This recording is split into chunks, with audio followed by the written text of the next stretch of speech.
Hey guys.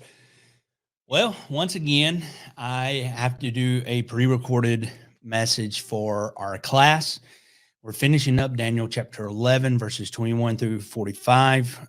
Last week I was live and we got into Daniel chapter 11, and now we're going to finish up this chapter. I apologize for being gone again. Just the way that it worked out. I'm now currently in Florida. So I have some ministry engagements where I'm speaking there as well. So a couple things we want to pick up here in Daniel chapter 11 on this second half of this chapter is that God ultimately still reigns sovereign. He is sovereign over his greatest enemies, over his people, and he is sovereign because it's for his purpose, which I think a lot of times we don't fully comprehend, and I get that, but he's still sovereign. God raises up people. Um, he purifies them. He sanctifies them, but they're for his glory, which means we have to be very careful, or we have to be aware of flattery, deceit. We have to learn how to guard our heart and our tongue. We have to embrace God's work in spite of difficulty or suffering. God ultimately will allow or permit an antichrist to take position. The antichrist will exalt himself. He will magnify himself. He will defy himself. He'll be a man of massive conquest. Here we're going to see how this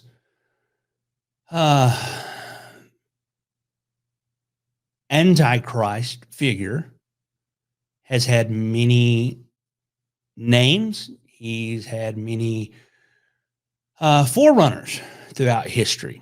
There have been many individuals who have carried an antichrist spirit, but they themselves were not the antichrist. But some of these names we get in Daniel, some of them we get in Second Thessalonians, we get in Revelation, we get in First John, Second John, but names such as Little Horn, Coming Ruler, Man of Lawlessness, Man Doomed to Destruction, Beast. Of course, we know him by the terminology Antichrist, but that is also a spirit in the past, present, and future. Believe it or not, there's eschatological aspects of him. There's, and this word I struggle with, apocalyptic. I struggle with that word, so let me just say that and move on. Aspects of him. This desire to build a global empire. He will exalt and magnify himself above every god. And he'll say outrageous things against Yahweh. With ease, we can say that he's self-centered, he's arrogant, he's prideful, he's egotistical. He epitomizes the arrogance of man, longing to be like God. Remember Genesis chapter 3.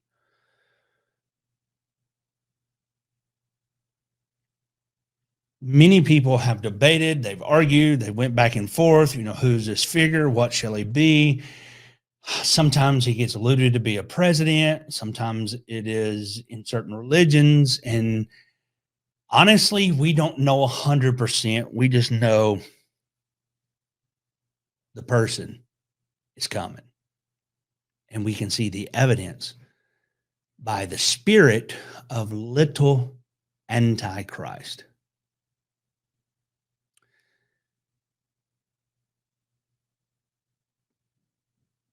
We can also see how people, believe it or not,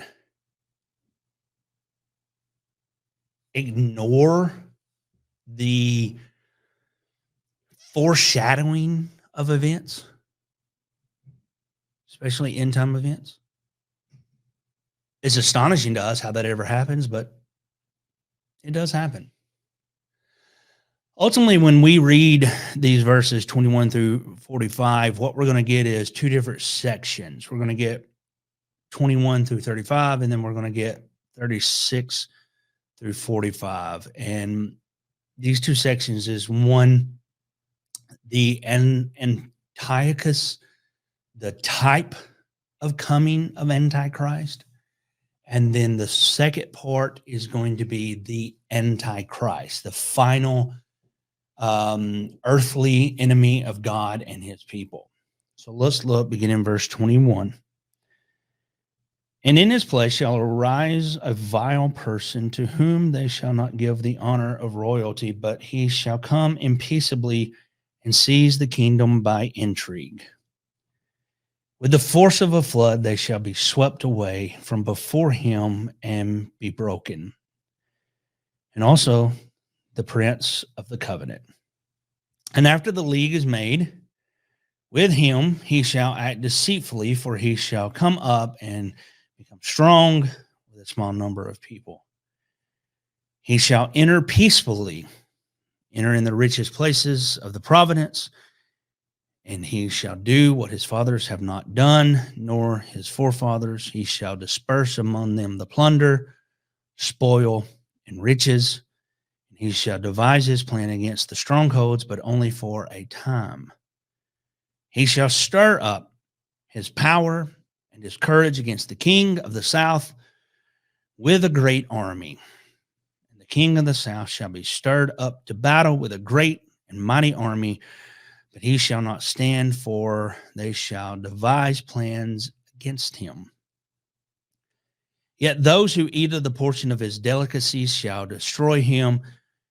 His army shall be swept away, and many shall fall down slain. Both of these kings' hearts shall be bent on evil.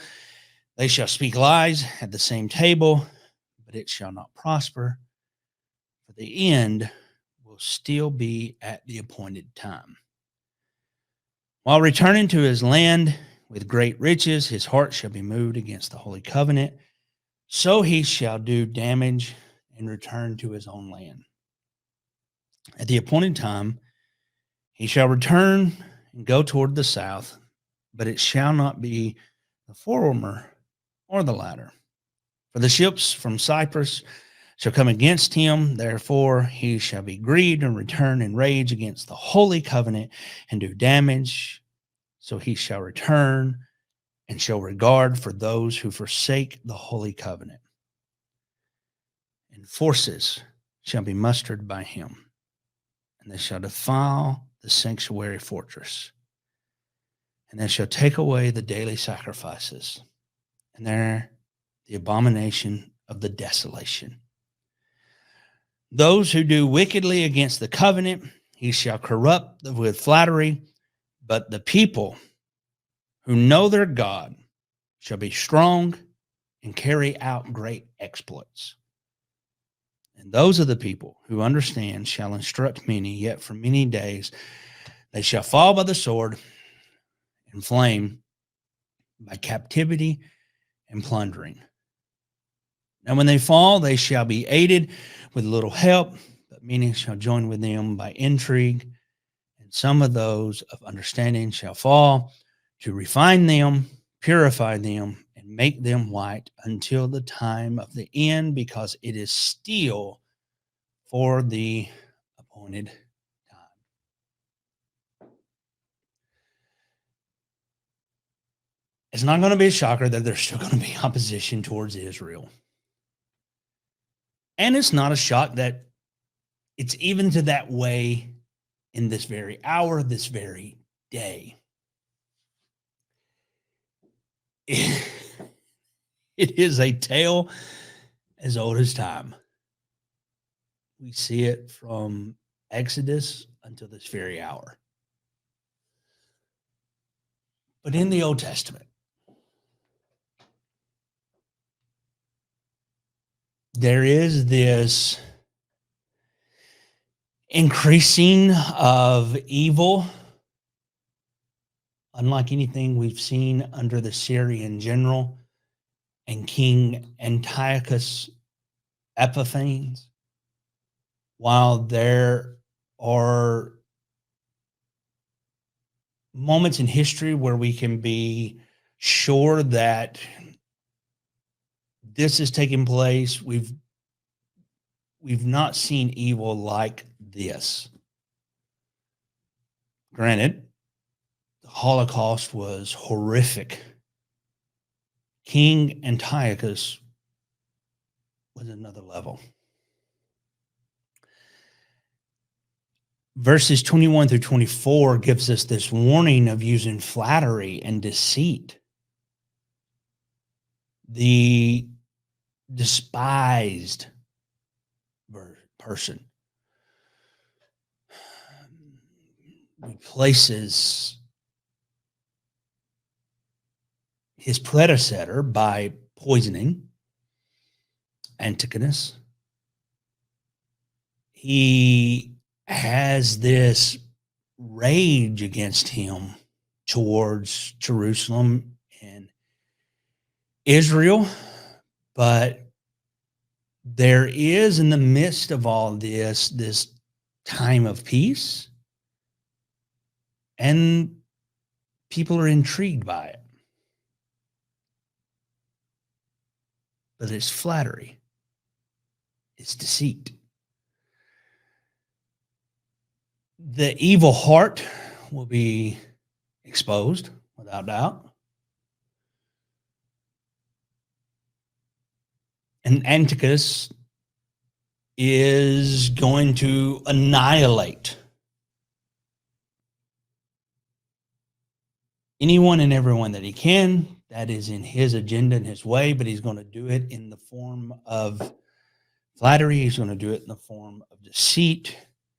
He's even going to take out the high priest, the covenant prince. His power is going to be naturally political, but it's going to be wicked, sinful, desolate. He is going to form historically a alliance with Egypt that he has no intention of honoring. But with the peace agreement, he ends up invading the richest parts of the province, including Egypt and Judea. He did what his fathers and his predecessors never did. He will build this empire, this kingdom, to greater heights than ever before. He will plunder everyone. He'll get the wealth of his own followers. He'll buy allegiance. He'll make plans for further conquest, even against fortified cities. He'll be destructive on every concept that you can possibly imagine, but it would only last for a short time. God was raising Rome, and Antiochus would be no match for the beast, the frightening, the dreadful, the incredible, strong, large iron teeth that is mentioned in Daniel chapter 7. These verses really tell us that flattery and deceit will only get you so far. They are sinful characteristics in which God will not bless. And ultimately, they're no match for a sovereign God.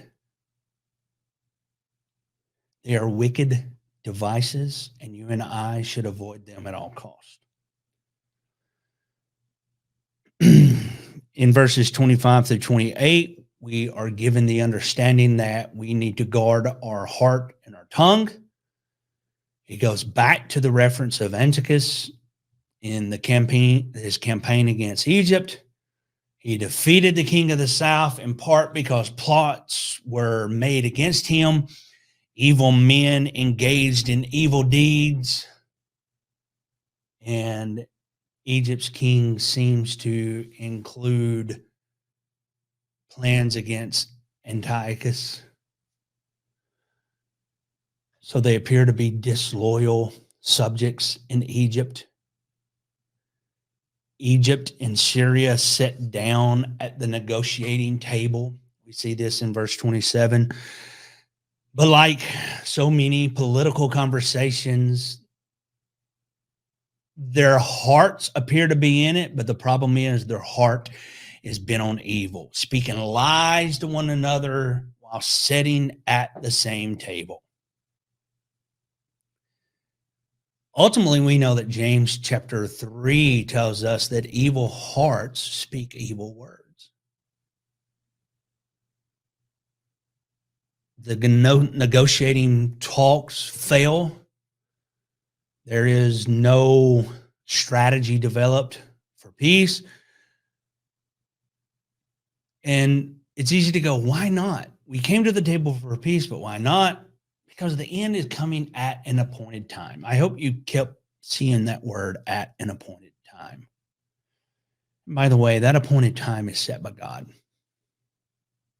They're going to move forward on God's timetable, not our timetable.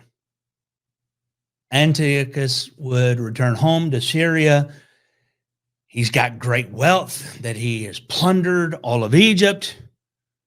And in his return, he finds a Jewish insurrection in progress, and his heart is now set against this holy covenant.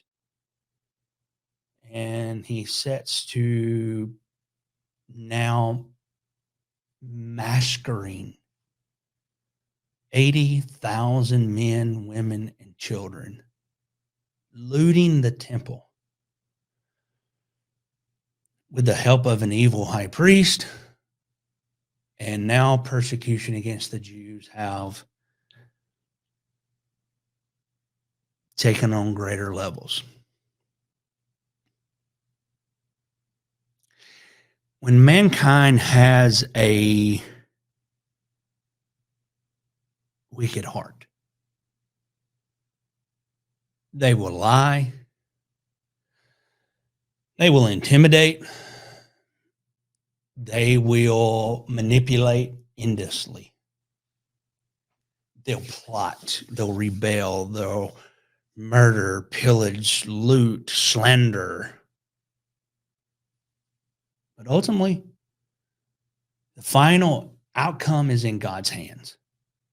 Because at the end of the day, God controls history. And we need to learn how to watch out after our own hearts, guard our own tongues, while trusting God in the midst of chaos and when evil is occurring. Because when you have been deceived, when you have been lied about, when you have been manipulated, when people have slandered you, done whatever the case it is so easy for us to want to retaliate, want to seek revenge. And there is, I think a lot of times, when people lie about us, it hurts, but there's also a different kind of sting when you realize people have been just flattering you, saying the nice things at the right times to pump you up. Let's admit it. That stings. When we read verse 29 through 35, we understand that we must learn how to embrace God's work in spite of the difficulty and the suffering.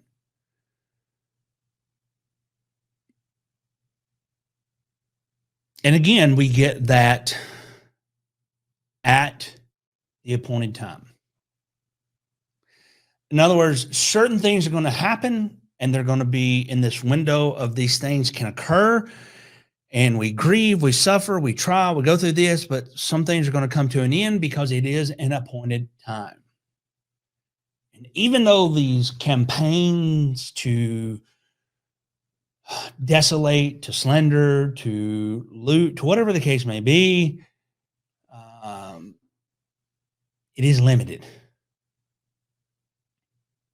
Antiochus eventually encounters opposition from the ships that were sent from Cyprus. It's a Roman fleet that had come to Alexandria at the request of Ptolemus. The Roman commander met Antiochus and handed him a letter from the Roman Senate ordering him to either leave Egypt or deal with Rome. Historically, the Roman commander famously drew a circle in the sand around Antiochus and told him that he must give an answer before stepping out of the circle. Antiochus wisely withdrew from Egypt, headed back to Antioch, humiliated, which is why part of that embarrassment is turned into rage against the Jewish people. Because he kind of failed at Egypt. He cowered to the Roman army. He comes back and just rages on the Jewish people. And there is this, for all intents and purposes, a bloodbath that none had seen like it at this time. In 167 BC, the persecution of the Jewish people, or we can even say the Jewish religion, reaches a climax for things that were happening, not only against the Jewish people, but within the Jewish community as well, as far as like observing feasts, offering sacrifices, the possession of the scripture.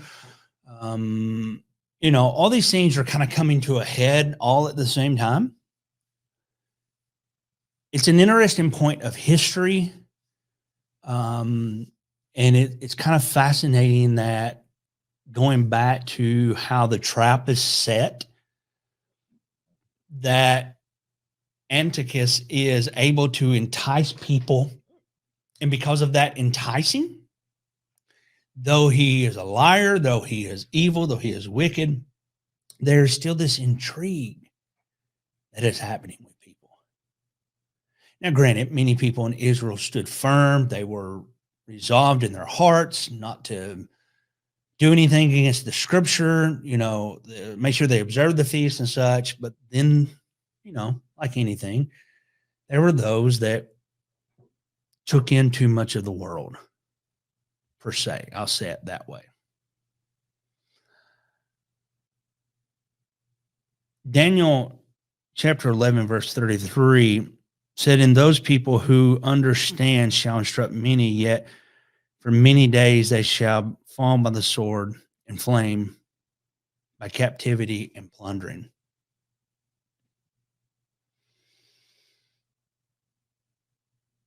Let's say it this way. Those who have insight, spiritual discernment, the true believers, they will remain true to Yahweh during the time of persecution. they'll give understanding or they'll give instruction to many people. Because of their stand, many of the Jewish faithful will be killed. Ultimately, tens of thousands were slaughtered in the persecutions. And many of the others died during the midst of fighting. Others were captured for slaves, had their property confiscated,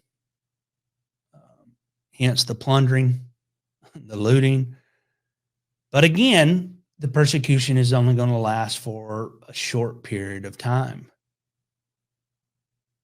Some of these faithful are heroes, and we find them in Hebrews chapter 11 in the hero of faith. It is a period of oppression when they are defeated. The faithful to Yahweh will be helped by some, but it's a small number of forces who fight against Antiochus. Sorry, I struggle in his name. The rest of verse 34 appears to refer to the fact that the strength of the revolt, the committed Jews joined with the rebels out of the Maccabees. They stood their ground and began to put to death those who had collaborated. Some have and will fall. Believers will suffer much persecution. Many will be martyrs for their faith. And their purpose is ultimately to refine, purify, cleanse individuals and the nation as a whole of their sinful practices and to strengthen their faith until the end of time.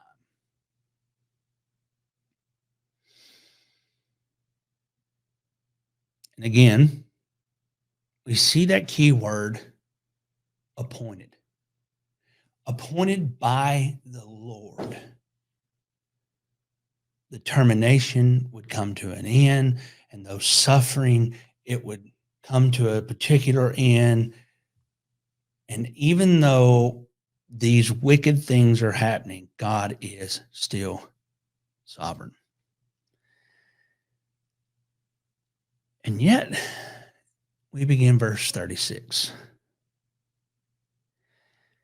Then the king shall do accordingly to his own will. He shall exalt and magnify himself above every god, shall speak blasphemies against God of gods, and shall prosper till the wrath has been accomplished. For what has been determined shall be done. He shall regard neither the God of the fathers, nor the God or the desire of women, nor the regard of any God, for he shall exalt himself above them all. But in their place he shall honor a God of a fortress. And a God which his fathers did not know, he shall honor with gold and silver, with precious stones and pleasant things. Thus he shall act against the strongest fortress with a foreign God, which he shall acknowledge, and advance its glory. And he shall cause them to rule over many and divide the land for gain. At the time of the end, the king of the south shall attack him, and the king of the north shall come against him like a whirlwind with chariots, horsemen, and many ships. And he shall enter the countries, overwhelm them, and pass through. He shall also enter the glorious land, and many countries shall be overthrown, but these shall escape from his hand: Edom, Moab, and the prominent people of Ammon. He shall stretch out his hand against the countries. The land of Egypt shall not escape. He shall have power over the treasures of gold and silver, and over the precious things of Egypt. He also, the Libyans and the Ethiopians, shall follow at his heels. But news from the east and the north shall trouble him. Therefore, he shall go out with great fury to destroy and annihilate many. And he shall plant the tents of his palace between the seas and the glorious holy mountain. Yet he shall come to his end, and no one will help him. Now, obviously, there's a gap between verse 35 and verse 36, but we don't know how long that gap is. We've moved from the appointed time in the past to the time of the end, which is in the future.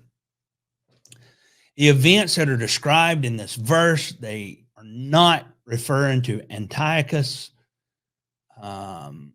He never exalted himself above every god. He remained a devoted follower of Zeus until his death, Antiochus, that is. The man that is described here is an end-time personality. He is the Antichrist. Daniel highlights two truths to us that we have to take in consideration of this arch enemy of God. Number one, he will defy himself. He is a self-willed man. He will do whatever he wants. He is egotistical. He will exalt. He will magnify himself above every god. He sees himself as this divine creature of man. He will say outrageous things against the God of gods. He is a blasphemer. He will be successful until the time of wrath, which is God's judgment is completed. It's been decreed, and it will be accomplished. Again, this is not a spirit of Antichrist that Daniel is seeing in this. This is the Antichrist that Daniel is sharing with us.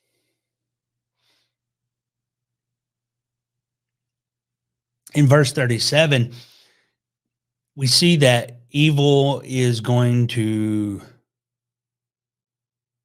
continue. It's going to be categorized by this individual. He won't show any kind of regard towards even the false gods of his forefathers, or the God that was desired by women, or any other God for that matter. The Antichrist will have no respect for any form of religious heritage, whatever it might be. He has no desire for God, El Shaddai. And ultimately, he has no desire for mankind, humanity. He serves a different God, a God of fortress, a God of war. His version of right is definitely perverted. He will do levels of evil that no one has ever comprehended, and yet he will know the value of gold and precious stones and riches, for it will be given unto him. He'll deal with the strongest of the strong, yet his power will crush, and he will reward those who join his coalition. He'll honor them. He'll make them rulers over many areas of land, but he'll be very, very wicked. The other thing is, he'll be a man of unbridled conquest. It gives us the understanding that he is this person who looks to not only conquer man, he looks to conquer land in every form or fashion. It's the final battle, the struggle. He's the not simply just a final wartime campaign, but like the devourer of all. At the end of the age, the Antichrist, who's identified as the king of the north, will ultimately be attacked by the king of the south, but the Antichrist will win a resounding victory, and this will allow him to advance into other countries. He will sweep through them like a flood. He will invade Israel, which is identified as a beautiful land. Many will die, but some of the surrounding nations will be spared. The Antichrist will then extend his power against other countries. He'll be on the verge of complete and overwhelming victory. But then we get this hint in Revelations chapter 13 that he will rule the world for a time.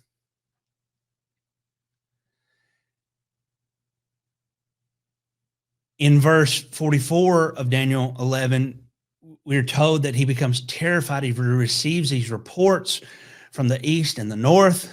He'll again pursue his enemies with this great fury to annihilate and to completely destroy them. He'll set up camp in Israel, but it'll be a whimper. He will meet his end with no one to help him. It, for the Antichrist, will ultimately be over. He attacks, he has victory, but he is limited. He decimates, he annihilates, but he is ultimately limited.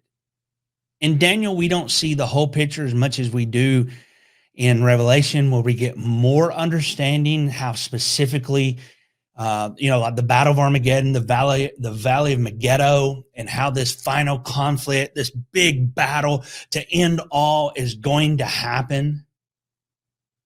The little horn will be judged when the Lord comes to set up his kingdom.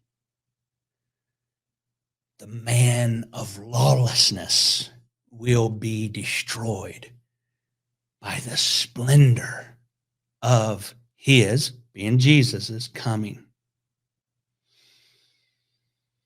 The beast will be captured and thrown into the lake of fire at the return of Jesus Christ.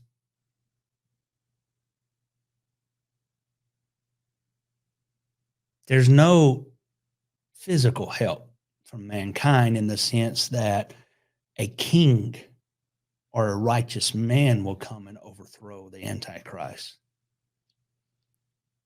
But it does give us the understanding of how God's judgment is going to overthrow him.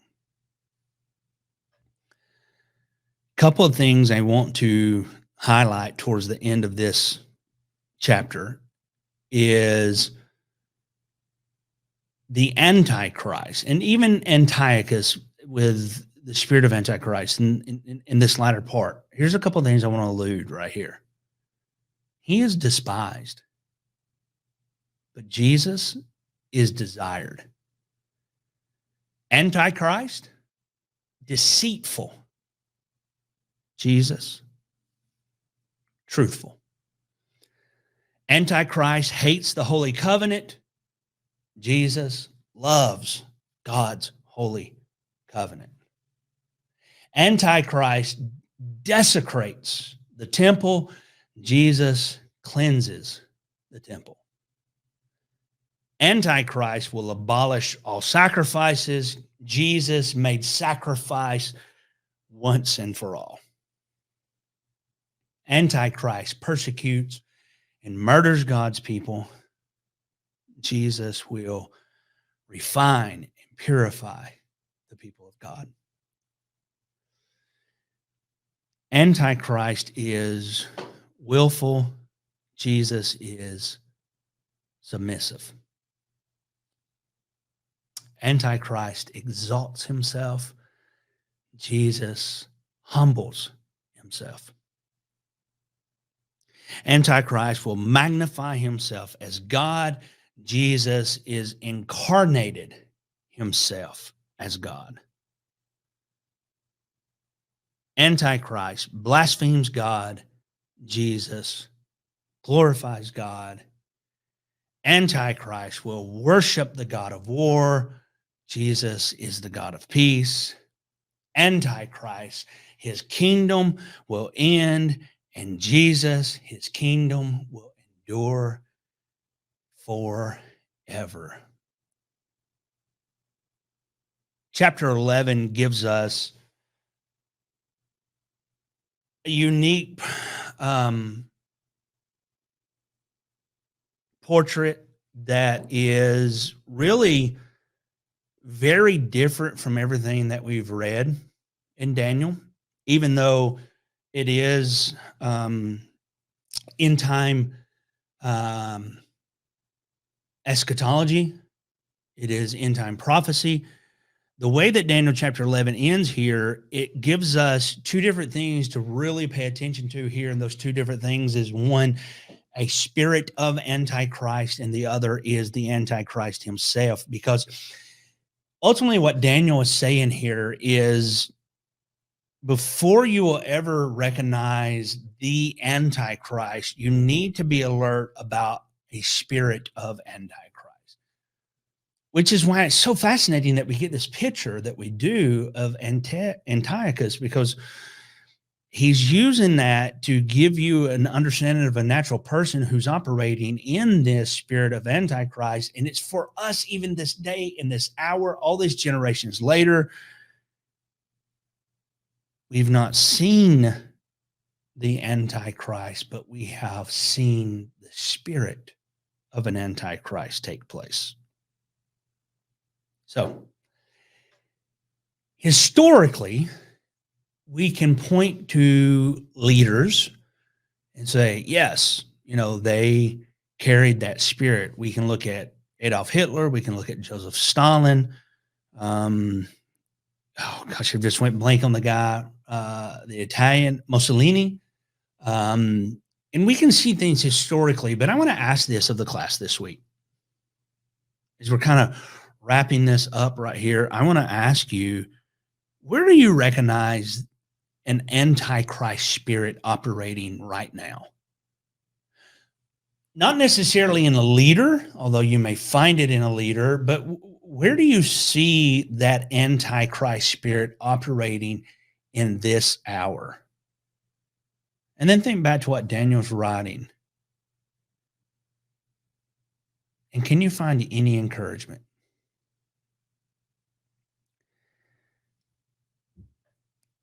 Honestly, I can.